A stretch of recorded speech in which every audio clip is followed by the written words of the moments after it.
A concessão pública de TV no Brasil se formou a partir de interesses políticos entre grupos empresariais que mantinham com o governo laços profundos de confiança e divulgação de propaganda política ideológica. Criada por um grupo empresarial, os Diários Associados, a TV no Brasil se materializou como empresas emitentes familiares e como consequência do poder de decisão sobre quem poderia explorar as faixas de frequência em radiodifusão na década de 1930 e tornou-se uma importante moeda de troca. O veículo servia e ainda serve aos interesses políticos. Atualmente, as emissoras de rádio e televisão, como a Globo, só podem operar no Brasil depois de conseguir uma concessão pública, diferentemente dos serviços de telefonia fixa, celular, banda larga e TV paga, que ficam a cargo da Anatel, a Agência Nacional das Telecomunicações. A radiodifusão é regulada pelo Ministério da Ciência, Tecnologia, Inovação e Comunicações. A principal questão é: precisamos de uma TV voltada para a população com uma programação que valorize o público e não apenas como consumidor, mas também como cidadão. Em 23 de agosto de 2010, a TVT, a TV dos Trabalhadores, entrou no ar. É uma emissora educativa outorgada à Fundação Sociedade, Comunicação, Cultura e Trabalho, entidade cultural sem fins lucrativos, mantida pelo Sindicato dos Metalúrgicos do ABC e pelo Sindicato dos Bancários e Financiários de São Paulo, Osasco e região. A TVT é um espaço aberto para conectar pessoas, compartilhar diversidade de opiniões, promover igualdade no acesso à informação e incentivar a geração e veiculação de conteúdos produzidos por cidadãos comuns. Participam da edição de hoje, além de Neiva Ribeiro, secretária-geral do sindicato, Laurindo Lalo Leal, jornalista e professor aposentado da Escola de Comunicação e Artes da Universidade de São Paulo, membro do Conselho Deliberativo da Associação Brasileira de Imprensa, ABI, e diretor do Centro de Estudos de Mídia Alternativa, Barão de Itararé. E Tereza Cruvinel, jornalista, colunista e comentarista do Brasil 247, fundadora e ex-presidente da EBC TV Brasil. Assista, comente e compartilhe.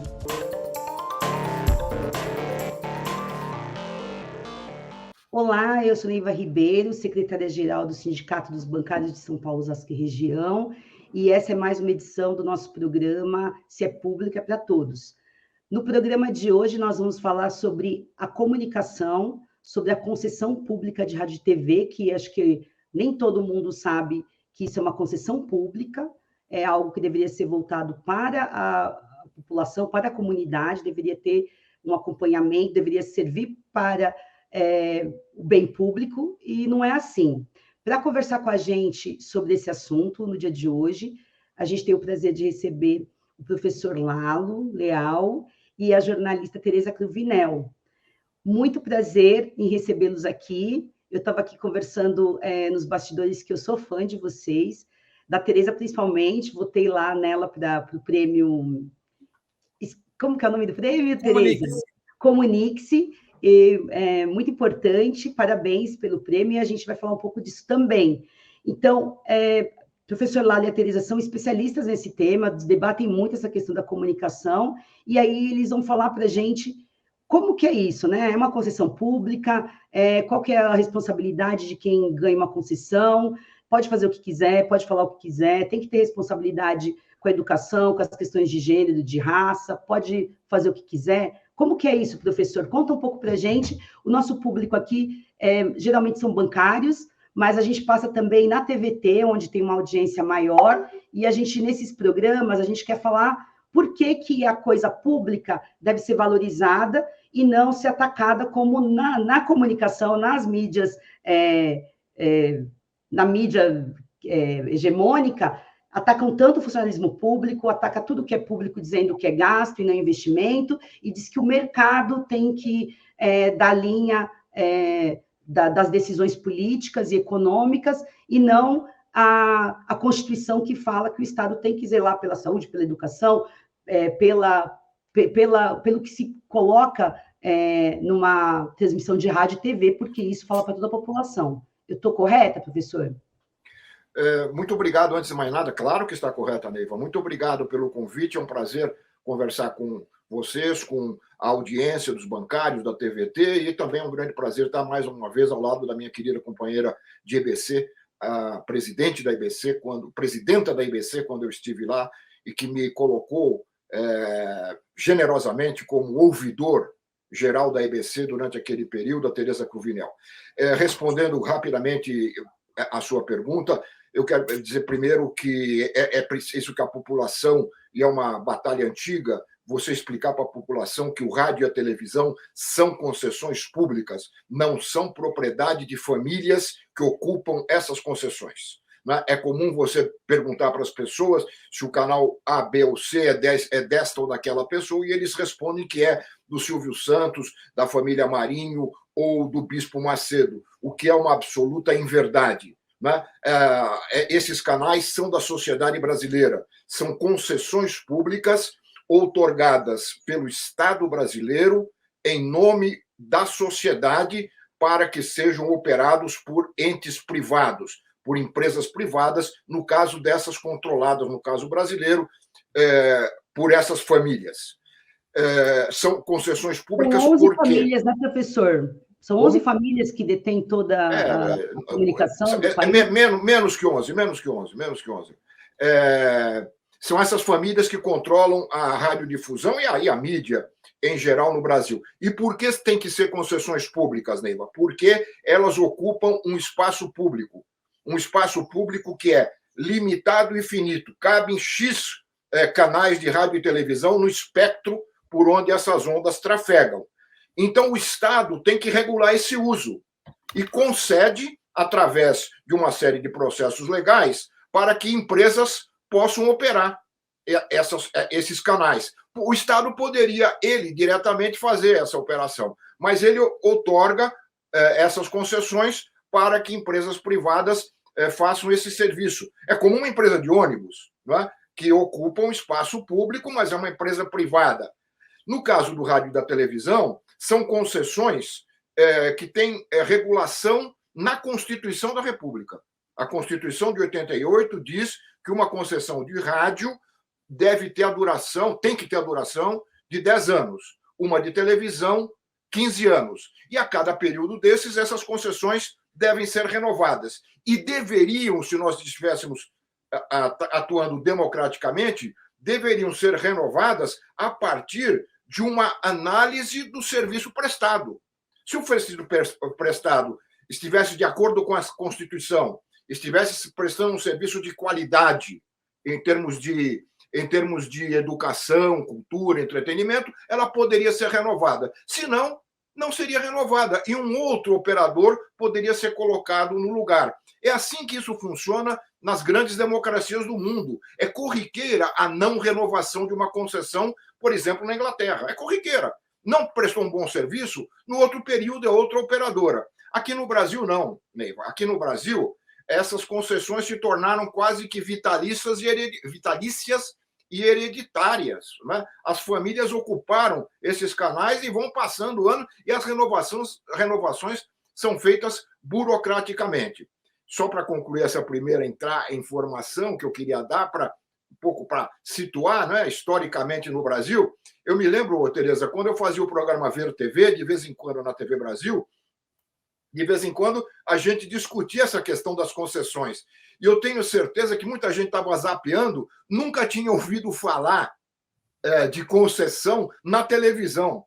Porque a televisão fala até de muita coisa, bem ou mal fala de tudo. Nunca fala dela mesmo. E jamais disse para o público que aquilo que ela está operando é uma concessão pública. Ela esconde isso. Né?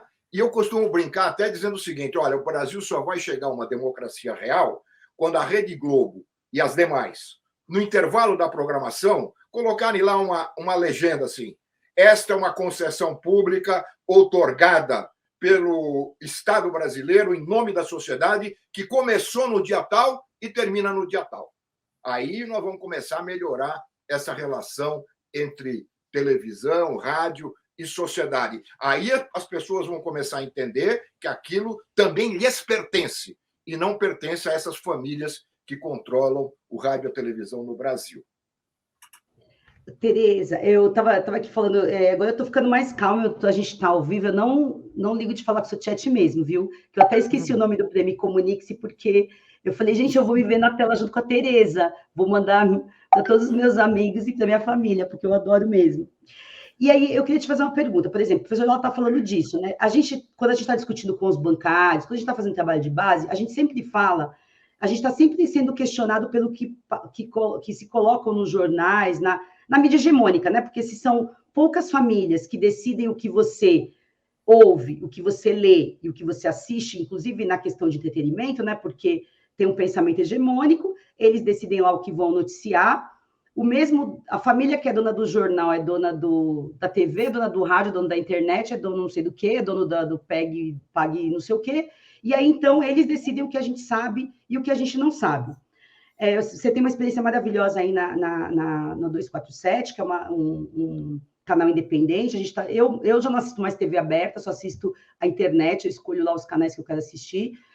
Mas teve essa experiência da EBC, né? Que você foi fundador e foi presidente. A ideia da EBC era ser algo diferente disso? Qual que era a ideia quando foi criada? Olha, aí eu tenho que voltar um pouco.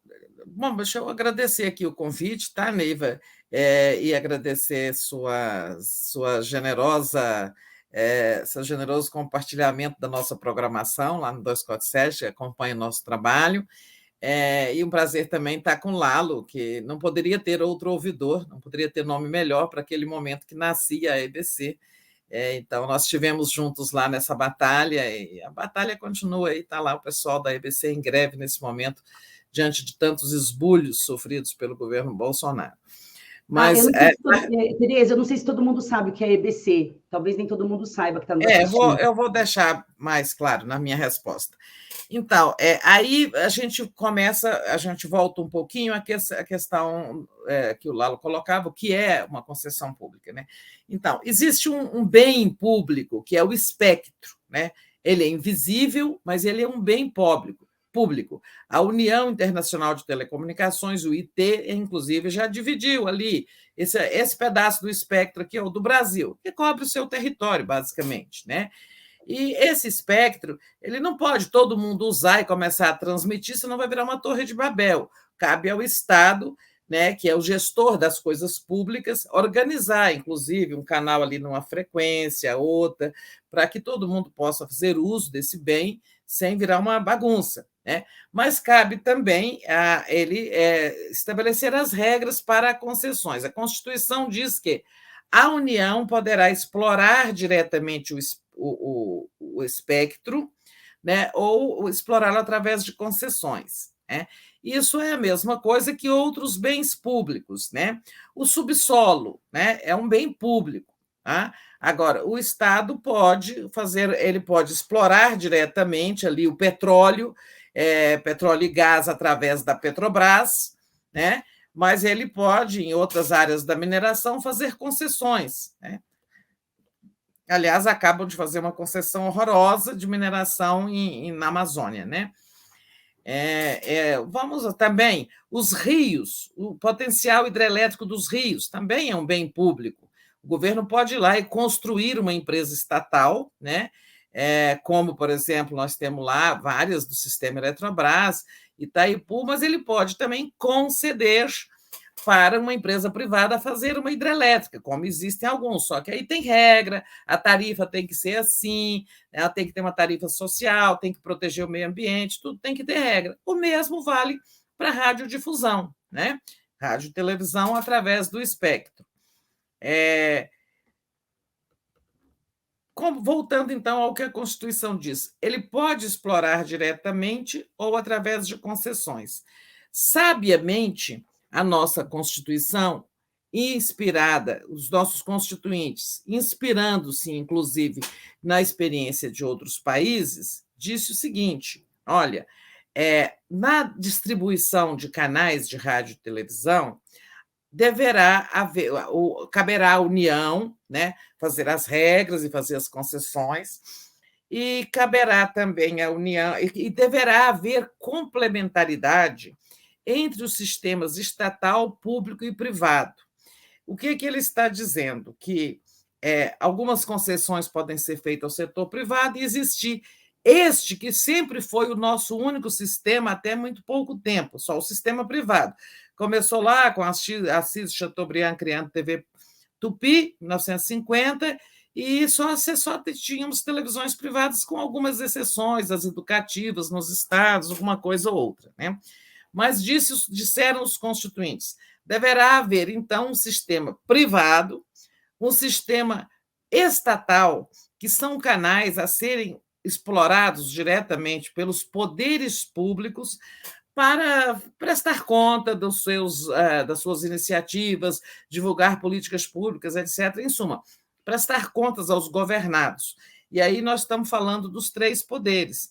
E aí, com base nisso, surgiram as TVs e rádios, né, do Legislativo, Rádio Câmara, TV Câmara, Rádio Senado, TV Senado, da Justiça também e tal. O governo tinha uma empresa chamada Radiobras, mas que era muito precária. Ela só tinha um canal de televisão e tal. Isso depois da Constituição. Mas surgiram os canais estatais dos 3 poderes, né? Mas a Constituição diz estatal, público e privado. E cadê o público? O público é aquele sistema de radiodifusão, né, que, embora o Estado tenha obrigação de ajudar a implantá-lo, a financiá-lo, não é diferente do canal estatal, né? O canal estatal, até a Câmara está lá para falar bem dela, para dizer que ela vota muito, isso, aquilo outro, né? O governo também faz e acontece, etc., né? A televisão pública ou os canais públicos, em geral, podem ser de rádio também, esses são, digamos assim, uma concessão à própria sociedade para ela explorá-lo através de uma entidade, mas que ela tenha uma participação ali, através de um conselho, de um órgão que supervisione, para ver se realmente aquela emissora pública ela não está a serviço dentro do mercado, por isso ela não pode nem exibir publicidade, ela não é para ganhar dinheiro, não é para seguir a lógica capitalista, nem é também para ser vassala de governo algum. O compromisso tem que ser com a sociedade. Isso, o ouvidor, por exemplo, é um fiscal. Mas a gente tinha um fiscal maior, que era o que o Lalo fazia. Olha, esse programa aqui não está bem de acordo com os nossos princípios, ou tal e tal. Mas a gente tem também outro, o ouvidor ouve muita sociedade que está se manifestando ali, sobre o que está sendo exibido e tal. E tinha um órgão maior de fiscalização, que era o Conselho Curador, composto por representantes da sociedade civil. Então, essa é a diferença entre canais, os 3 tipos de canais, de sistemas de radiodifusão. A ideia da criação da EBC foi isso, sanar uma lacuna que existia, né? Nós não tínhamos um sistema público. Bom, começamos a criá-lo, trabalhamos muito duro nos primeiros 4 anos, né? Ela continuou avançando, talvez não no ritmo que eu desejasse, depois que eu não era mais presidente, mas continuava sendo, digamos, fiel aos princípios da comunicação pública. Até que veio o golpe de 16, o Temer fez uma intervenção, acabou com o Conselho Curador, esse que representa a sociedade civil, acabou com o mandato que destinado a garantir a independência do diretor-presidente, que ele possa dizer não ao governo, que ele possa brigar com uma empresa privada, porque ninguém vai ser anunciante, né? Que ele possa dizer não tanto ao poder econômico como ao poder político. Então, para isso era um mandato, acabou com o mandato. E o Bolsonaro depois veio, agora está completando a destruição, né?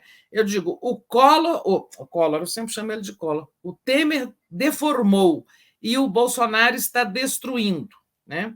Destruindo, porque aí ele pegou... ele não usa a TV Brasil como uma TV pública, ela não é tratada como tal, ela é tratada como uma TV... Ele prefere a internet, né? Ele prefere usar a internet para fazer as... Mas eles usam ele já usou, mas né? eles usam a TV Brasil e a EBC como um todo como um aparelho do governo, tá? A independência garantida aos canais públicos não é observada, além de outras violências. Ele já fez transmissão de ato religioso pela TV Brasil, faz-se muita propaganda do governo na TV Brasil. É uma mistura que tem. Você pode assistir lá um bom documentário, que é remanescente da programação do passado, mas daqui a pouco vem um programa governista, né, Lalo? Daqui a pouco tem ali Tome de Bolsonaro, está lá. Ele gosta muito das redes para a comunicação pessoal dele, tá? Mas a TV Brasil é muito usada. E tem censura, tem perseguição a jornalistas, tal matéria não pode, não tem órgão nenhum de fiscalização, né? Assim, da sociedade. Só durante a gestão dele, acho que passaram por lá uns 3 presidentes, ou seja, se não estivesse rezando na cartilha, não fica. Então, essa é uma tarefa do futuro, né? São 2 grandes tarefas do futuro democrático, né, quando a gente chegar a ele, em relação a comunicações. Eu considero que tem 2 tarefas. A regulação da radiodifusão, tanto a regulação econômica, que é para dizer o seguinte: olha, não pode ter propriedade cruzada, ser o cara ter uma concessão pública, ser dono de um jornal, ser dono de uma revista, de uma TV a cabo por assinatura, sabe, criar um conglomerado com tal poder político que ele se torna uma ameaça à democracia. Não preciso nem de eu citar o nome de nenhum grupo aqui, todo mundo sabe. Um grupo que tem tudo isso, sabe, tem um enorme poder sobre a opinião pública, né? Aí fala assim: vamos lá na manifestação hoje, né, pelo impeachment e tal, só basta uma televisão grande, um canhão, falar isso, né? Está feito. Então, ele pode derrubar governos, eleger governos, ameaçando a democracia. Essa propriedade cruzada não pode existir, não existe nos países democráticos, inclusive nos Estados Unidos, que gostam tanto de imitar, né? Então, a regulação econômica desses veículos, dessas redes, como também a regulação de conteúdo. A Constituição diz que tem que ter a participação da produção regional e da produção independente na grade das emissoras concedidas. Não estou falando... E a população pode reclamar disso? Porque a gente sabe que tem propriedade cruzada. O ouvidor tinha esse papel, Lalo? Não. O ouvidor só. É lá da nossa televisão pública. Então, por exemplo, não existe no Estado, assim, eu não posso reclamar, por exemplo, né? O Estado é laico, né? E aí, teoricamente, é laico. Então, aí você tem um monte de concessão pública que é para a TV evangélica e católica. Umbandista nós não temos nenhuma, e outras religiões também não. Mas não é um contrassenso? O Estado é laico, mas ele dá uma concessão para igrejas. Olha, eu vou deixar o Lalo falar. Olha, eu sou o bandista, reclamo com quem? Olha, é uma desorganização tão grande que você chega no Brasil a ter, você citou as emissoras aí que fazem proselitismo religioso 24 horas por dia, nós temos o absurdo de empresas comerciais de rádio e TV receberem uma concessão para prestar um serviço público. É preciso entender que rádio e televisão são serviços públicos, né? Elas recebem uma concessão do governo para operar uma emissora de televisão e alugam recebem de graça e alugam um horário, recebem um bem público e privatizam e ganham dinheiro com esse bem público. Isso é um absurdo, é uma aberração. Você tem um canal, a Tereza não dá nome, mas eu vou dar. Você tem um canal da Bandeirantes, né, 24 horas por dia alugado para uma igreja, para uma confissão religiosa, para uma igreja. Quer dizer, ela recebeu. É a mesma coisa que você pegar a calçada da sua casa. A Rede TV é um absurdo, a noite inteira, aquilo, sabe? A Rede TV eu nunca pois vi tanta bandeira. Isso é do ponto de vista legal. Estamos falando aqui do ponto de vista legal, institucional. E os desdobramentos culturais e políticos disso, né? Quais são as consequências para você constituir, a partir dessas empresas de rádio e televisão, um imaginário popular quase que homogêneo? Ou você acha que o crescimento dessas redes neopentecostais, dessas igrejas, se fazem sem o auxílio da televisão? Todas elas têm alguma vinculação, tem que ter um canal de televisão para fazer esse proselitismo. E Mas você ela está citou, perguntando a quem reclamar, né?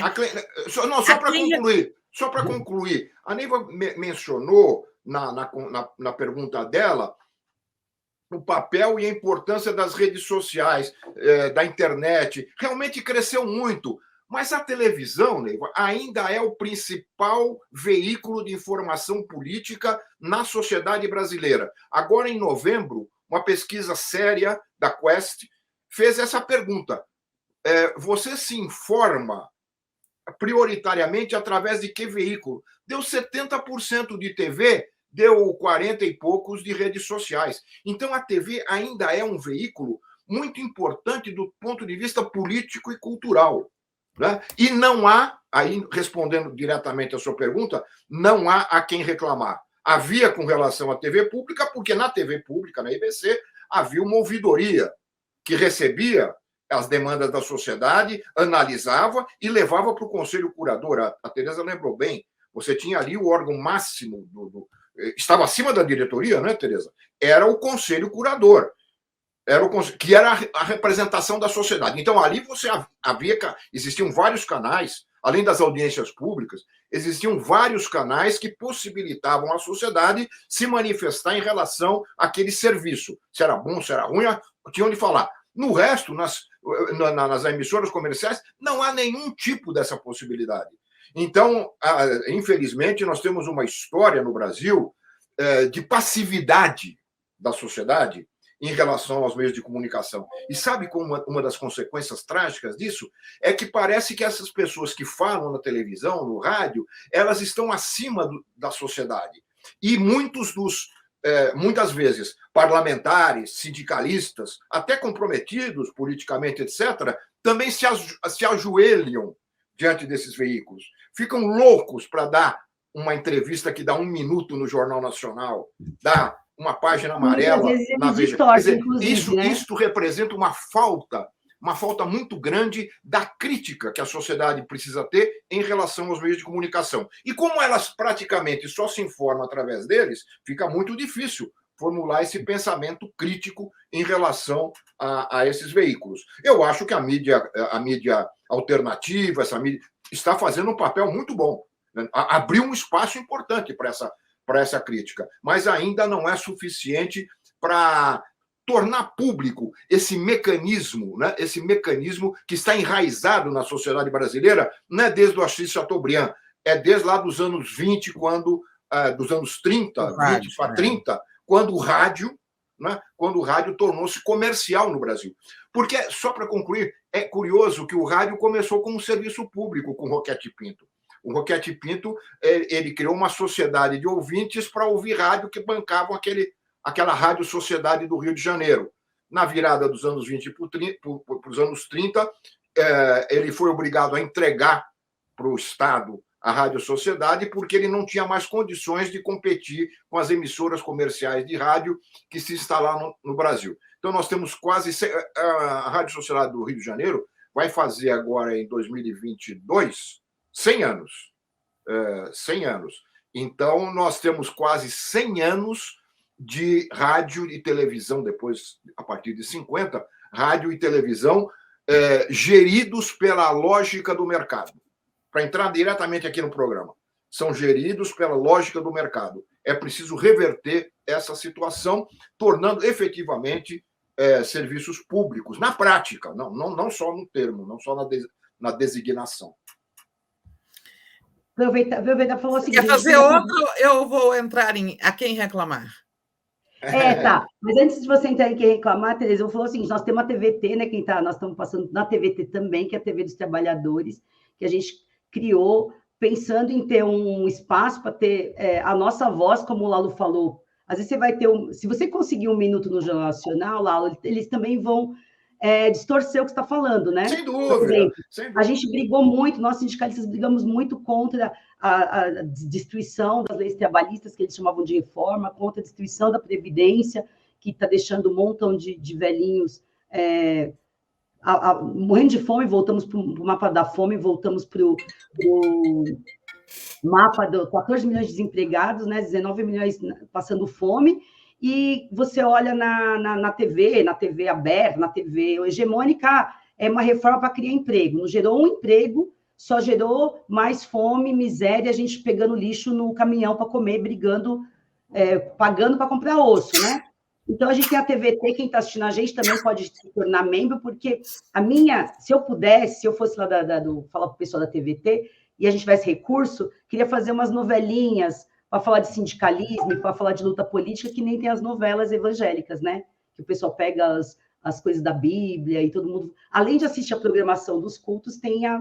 Não estou fazendo uma crítica aqui a quem é evangélico, tá, gente? Que vocês estão me assistindo. Estou dizendo, é uma concessão pública que deveria estar falando de coisas públicas. Nem todo mundo é evangélico, então uma TV não podia falar só de questões evangélicas. Aí eu brinquei aqui, eu nem sou um bandista, podia ser, mas não sou. Mas se eu tivesse uma TV que só falasse das questões da cultura afrodescendente, eu tenho certeza que muita gente ia reclamar. Então, tem que ser laico, tem que ser uma coisa... Ou então tem que ser plural, tem que passar de todo mundo, né, gente? Aí, Tereza, onde que eu reclamo? Que não acontece eu estava dizendo que nós temos duas grandes tarefas para o momento da plena restauração democrática nesse país, tá? Com um governo progressista, democrático, republicano e tal. Nós temos que fazer a regulação desse setor de radiodifusão. Duas formas de regulação, tanto quanto a propriedade, que é concentrada, oligopólica, propriedade cruzada, tudo isso. Esse marco regulatório é de 1962, está tudo defasado, né?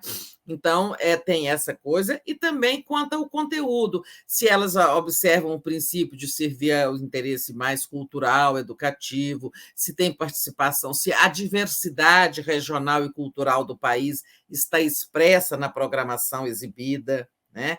Ou se é só exibindo Rio e São Paulo para o resto do Brasil, como é, né? Então, tem as duas essa regulação em dupla face que tem que ser feita, e tem que restaurar o sistema público, representado pela IBC, para que possamos ter a complementaridade estatal, público e privado. São duas tarefas para um futuro, porque no governo Bolsonaro não adianta, não tem a quem reclamar. Mas nós podemos, enquanto isso, e é isso que esse programa está fazendo, né? TVT, quando foi criada, firmamos um acordo eu era presidente da IBC, de compartilhamento de programas, chegamos a executar durante algum tempo essa parceria, né?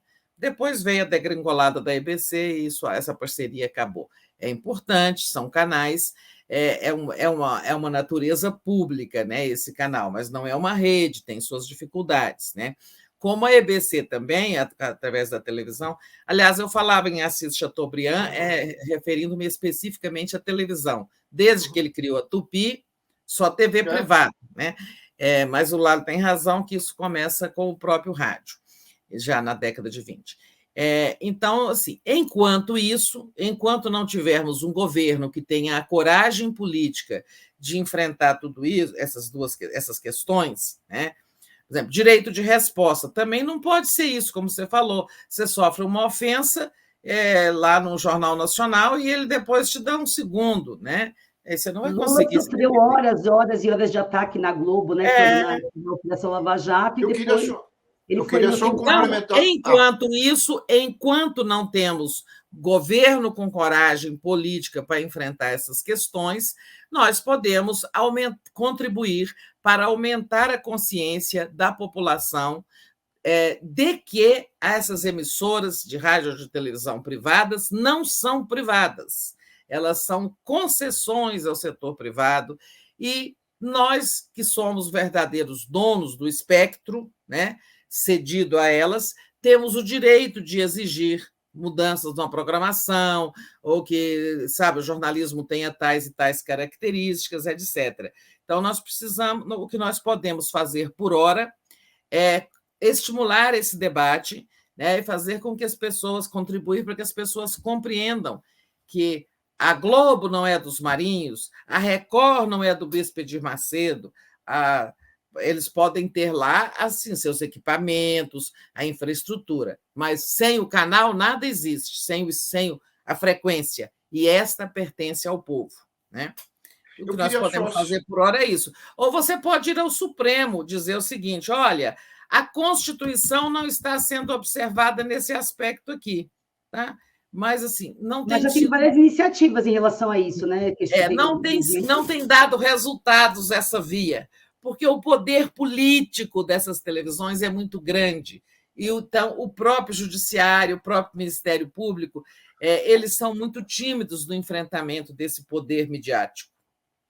Eu só queria acrescentar que é fundamental nós colocarmos em prática, a Tereza mencionou, a Constituição Brasileira. A Constituição Brasileira de 1988, pela primeira vez na história das constituições brasileiras, criou um capítulo dedicado à comunicação social. Se aquele capítulo, se as leis que estão lá, são 4 ou 5 artigos, que estão lá, fossem colocados em prática através de uma legislação infraconstitucional, nós já estaríamos avançando muito na questão da democratização da comunicação. Mas, além disso, e em decorrência da própria Constituição, é fundamental que o Brasil tenha também uma lei de meios de comunicação, né? Como a maioria dos países democráticos do mundo tem lei de meios. A Argentina tem uma lei de meios excelente, colocada em prática no governo da Cristina Kirchner. Uma lei que aumentou o mercado de trabalho para jornalistas, produtores de televisão, etc., porque permitiu e determinou a multiplicação das empresas de rádio e televisão. Enfrentou, para ficar claro, enfrentou o oligopólio, né? Enfrentou o oligopólio e, com isso, pulverizou a oferta do mercado de trabalho. Quer dizer, não é uma lei ditatorial que vai lá impor, não sei o quê. Não, é ao contrário. É uma lei que não tira nada de ninguém, mas aumenta a possibilidade de você ter vozes falando na sociedade. E o mais importante, aí respondendo claramente a quem reclamar, todos esses países que têm leis democráticas de comunicação, leis de meios, eles têm órgãos reguladores. Eles têm órgãos que fazem a intermediação entre o público e os concessionários. Na Inglaterra é o Ofcom, na França é o Conselho Superior do Audiovisual, em Portugal você tem o órgão regulador também da radiodifusão. Enfim, quando você fala a quem reclamar, você tem que ter institucionalmente a quem reclamar. Não é? E no caso desses países democráticos, você tem o órgão regulador para o qual as pessoas podem se manifestar. E esse órgão regulador tem poderes de responder, tem poderes de acionar os concessionários e até de puni-los, caso eles estejam infringindo a lei, caso eles tenham cometido qualquer irregularidade. Então, olha, esse é o primeiro passo. Se você quiser mudar esse cenário, você tem que, primeiro, respeitar a Constituição, colocar em prática a Constituição. A partir do respeito à Constituição, criar a lei de meios. Aliás, nós já temos, até, Tereza, né, avançamos em alguns momentos nessa discussão da lei de meios, né? Chegou a ser formulada uma proposta ao final do segundo governo do presidente Lula, mas ela não foi à frente. Nós precisamos retomar também esse processo da implantação de uma lei de meios que democratize a comunicação no Brasil. Isso não tem nada a ver com censura. Ao contrário, ela tem que acabar com a censura imposta pelos meios comerciais, porque ela abre espaço para que outras vozes possam também se apresentar para a sociedade e possam fazer o contraponto a esses veículos que praticamente têm que dão ao público brasileiro a ideia de que é um pensamento único. Todo mundo pensa igual no Brasil, né? Porque esses meios de comunicação colocam apenas uma visão dos fatos, dos interesses deles, que são políticos, empresariais, etc. Então, só para concluir, lei de meios, órgão regulador, são fundamentais para a democratização da comunicação no Brasil. Eu não gosto da expressão lei de meios, porque eles vão explorar isso dizendo da Argentina e tal. É um novo marco regulatório da radiodifusão. Uma agência reguladora, sim, importantíssima, esqueci de falar disso, e a restauração do sistema público. Agora, são 3 tarefas importantes. Tereza, eu tenho a lei de meios argentina aqui. ela precisa ser lida, estudada nas faculdades de Direito e nas faculdades de Comunicação. Ela tem 166 artigos. É uma compilação daquilo que é de mais avançado em termos de democratização da comunicação. Essa lei de meios argentina foi feita no governo da presidenta Cristina Kirchner e ela levou em conta as leis mais avançadas do Japão, da Alemanha, dos Estados Unidos, inclusive vários artigos têm lá a remissão. Isto está na lei alemã de não sei quanto. Portanto, é uma legislação avançadíssima que precisa ser estudada. Não é para ser colocada em prática no Brasil, obviamente, mas é uma referência fundamental, porque não é a lei da Europa nem dos Estados Unidos, é a lei de um país da América Latina com muitas semelhanças com o Brasil. Então, eu acho que vale a pena. Pode se chamar de marco regulatório, concordo com a Tereza, mas é fundamental a gente enfrentar essa questão. Professora, a gente combinou, nosso programa é curtinho, né? Porque os bancários têm a vida muito corrida e a gente quer conversar muito com eles, quer formar eles para essa conversa, mas já deu ideia para um próximo programa, então eu já vou deixar o convite aqui no ar para a gente estudar a lei de meios, para a gente poder aprofundar esse assunto, porque assim, eu sei que vai ter colegas meus, Tereza, que vão dizer assim, você fica lá detonando a Globo, detonando as igrejas e tal, só porque...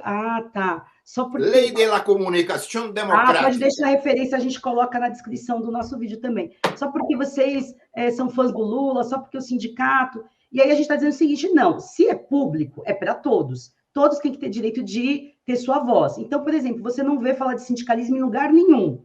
Sindicatos bancários, sindicato forte, organizado, luta, e faz o enfrentamento, né, da forma que dá contra o sistema financeiro, que é poderosíssimo, mas você nunca vai ouvir falar de sindicato em nenhuma televisão. Você fala da igreja, mas não fala do sindicato. Você fala de como salvar sua alma, mas não fala de como preservar seus direitos.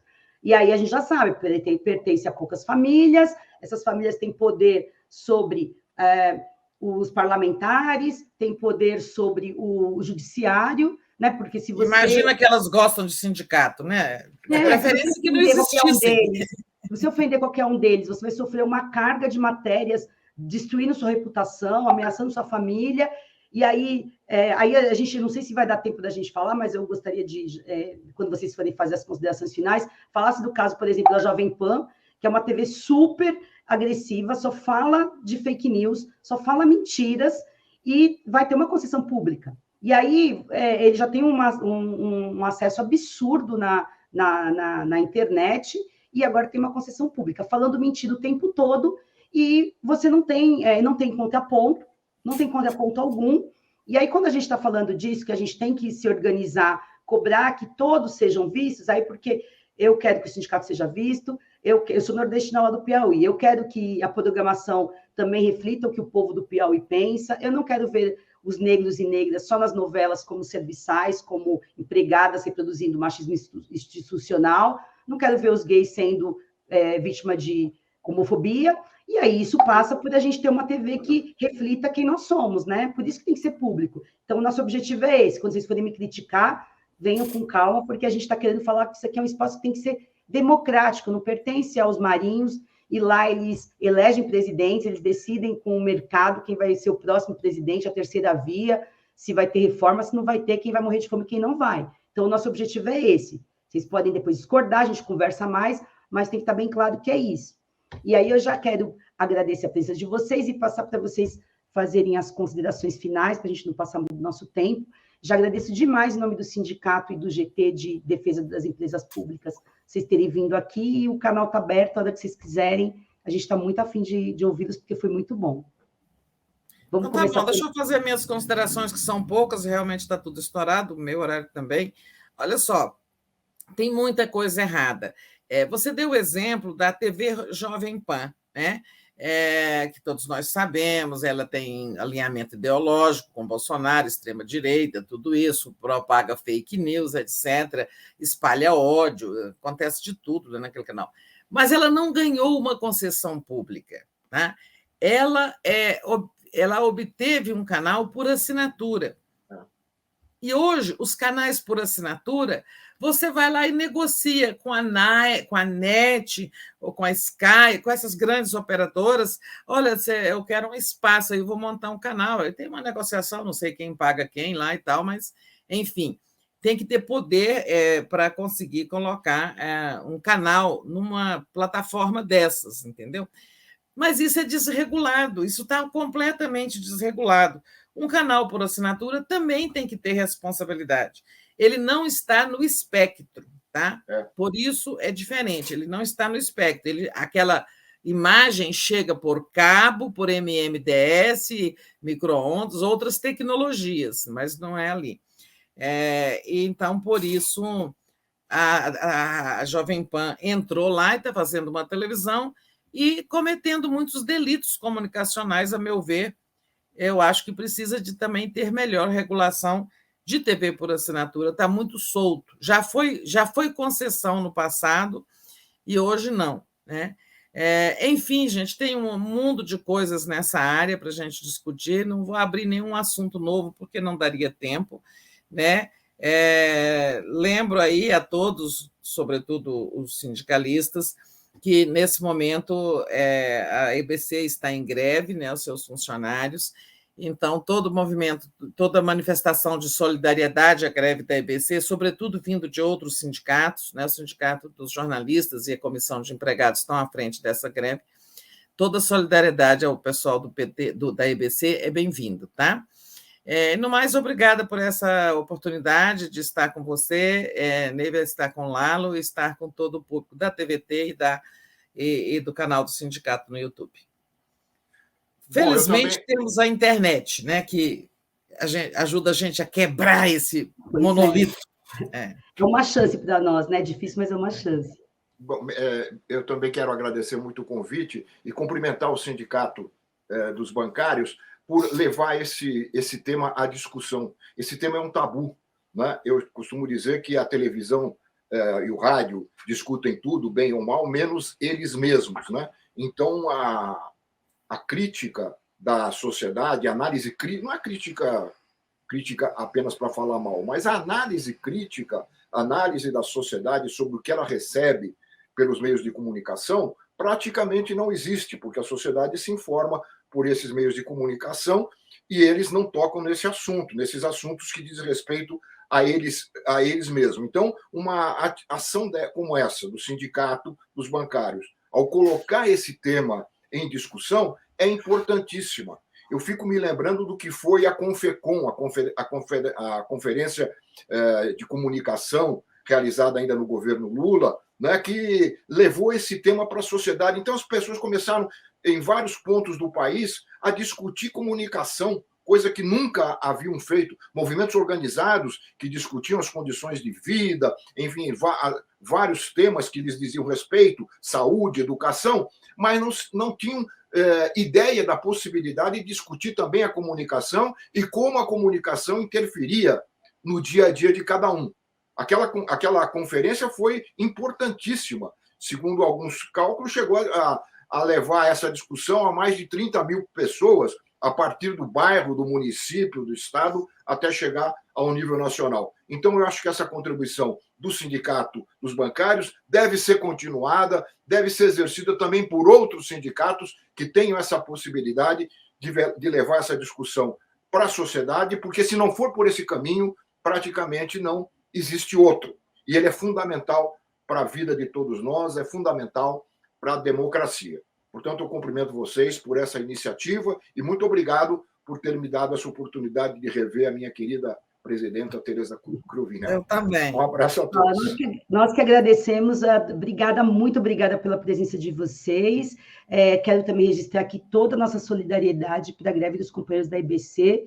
E se tudo der certo e os nossos esforços se concretizarem, o ano que vem a gente vai eleger um governo novo, vai eleger um Congresso novo, vai rever todos esses horrores que a gente está vendo aí nesse governo Bolsonaro, e a gente precisa de muita conscientização, precisa de entender que a gente precisa de ter coisas públicas para todo mundo ter direito a desfrutar das riquezas que a gente possivelmente gerar no país e que não é o mercado que decide as coisas, porque o mercado é um grupo de acionistas que está lá, não está produzindo nada, está só ganhando dinheiro às custas do desemprego, da fome e de alguns que têm poder no país, decidem o que é certo, o que é errado, quem morre de fome e quem não morre. Eu agradeço muito a vinda de vocês, agradeço a audiência e até o próximo programa. Até a próxima. Tchau, tchau. Tchau, gente. Tchau.